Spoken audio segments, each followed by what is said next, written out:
Friends, welcome to yet another episode of Desh Bhakti Andolan's YouTube channel. Friends, wish you all a very happy Dasara. This morning we got an extremely good news, which is the arrest of Maharashtra's NCP Minister for Housing, Mr. Jitendra Avhad. But along with that, we also got the bad news that he has been let out on bail. Friends, this entire episode is a series of farces which have taken place in Maharashtra. The incident happened in April 2020. A civil engineer of Thane, to which Jitendra Awad also belongs, he had posted on Facebook something critical of Jitendra Awad. Now, as a citizen and especially as a minister, what should Mr. Awad have done?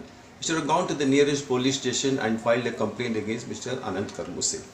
Instead of that, what does this gentleman do? He misuses his authority as a minister. He sends constable to the house of Karmuse, kidnaps him from there, puts him in the jeep, brings him to his private bungalow in Thane, and Anand Karmuse is beaten black and blue. His torture, third degree torture was given to him, and he would have been murdered that night but for the intervention of a senior police official who told the people, you stop the beating, otherwise this man will die and we'll have a murder at hand.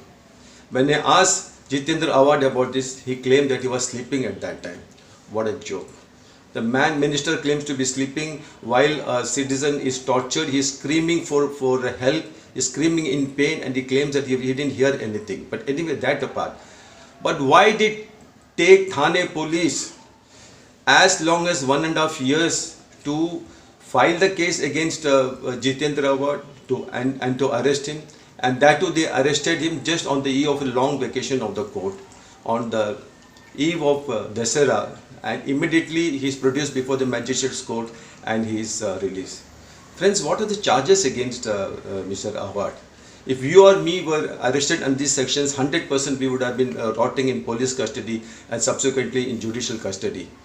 But in the case of Jitendra Awad, the farce is proved by the fact once again that despite extremely serious, cognizable, non-bailable offences being registered against Jitendra Awad, that too after 1.5 years, he is released on bail immediately. Look at the sections which are filed against him. IPC section 365, which deals with kidnapping, very, very serious offence. Section 324, causing hurt with dangerous weapons. And other sections like 143 unlawful assembly, 147 rioting, 148 rioting with deadly weapons, and 506 criminal intimidation. These are extremely serious offences. But this gentleman gets bail and then he is back home. I have told Mr. Karmuse to move an application before the Thane Sessions Court and have this bail cancelled. Because as long as Jitendra Awad continues to be a minister, he is in a position to influence witnesses, to tamper with evidence, and his party is the one which controls the home ministry. Dilip Valse Patil, his colleague in the NCP, he is also the home ministry.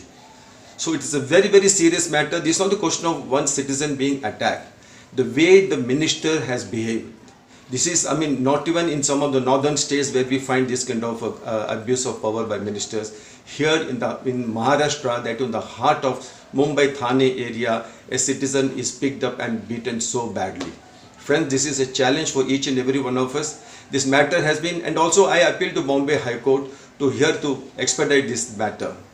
Because so many dates after dates have been given, but no final conclusion is reached. The main prayer of Anand Karmuse is that the investigation should be handed over to the CBI. And it is precisely to prevent the CBI from entering the picture. The Thane police have shown a farce of an arrest and then subsequently released him, and they can tell the court tomorrow, we are taken action against Jitendra Awad. This won't do, because if this is the way the Thane police is going to conduct the investigation, I am certain Jitendra Awad will not get a conviction. So it is very imperative that the main prayer of Anand Karmuse, that the inquiry, the investigation should be handed over to CBI, should be considered. And earlier the case was argued by Mr. Ponda. Now I believe that Mahesh Jethmalani, a highly respected and a man of tremendous professional integrity, he is now fighting the case for Mr. Anand Karmuse. request all of you to extend your support to this battle, because like what I said earlier, it is not the question of one Anand Karmuse who is fighting for justice. He is fighting the battle on behalf of all of us. Let us come together and demand that Jitendra Awad should be sacked from the ministry by Chief Minister Mr. Uddhav Thackeray, because as long as he is in power, I don't think Anand Karmuse will get justice. Jitendra Awad is the same person who called up one Mr. Pujari, a former activist of his own party, regarding a rape FIR filed against Bhushan Kumar of T-Series, managing director of T-Series, and told him, and when the Pujari told Awad that the rape victim might commit suicide, what did he say? He said in Marathi, "Are tila maru dya na, tula kai karayche? Let her die." If this is the mindset and mentality of a minister in Maharashtra, what kind of justice do you expect? It is most unfortunate that Mr. Sharad Pawar, the political boss of Jitendra Awad, he is keeping quiet in this matter.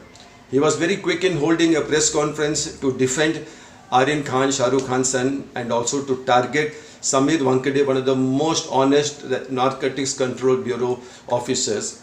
That's a different issue altogether. But in this case, Sharad Pawar is significantly very silent. But all of us should demand that Jitendra Awad should be sacked if he doesn't resign on his own, and the investigation should be handed over to the CBI. Thank you so much for watching. Jai Hind.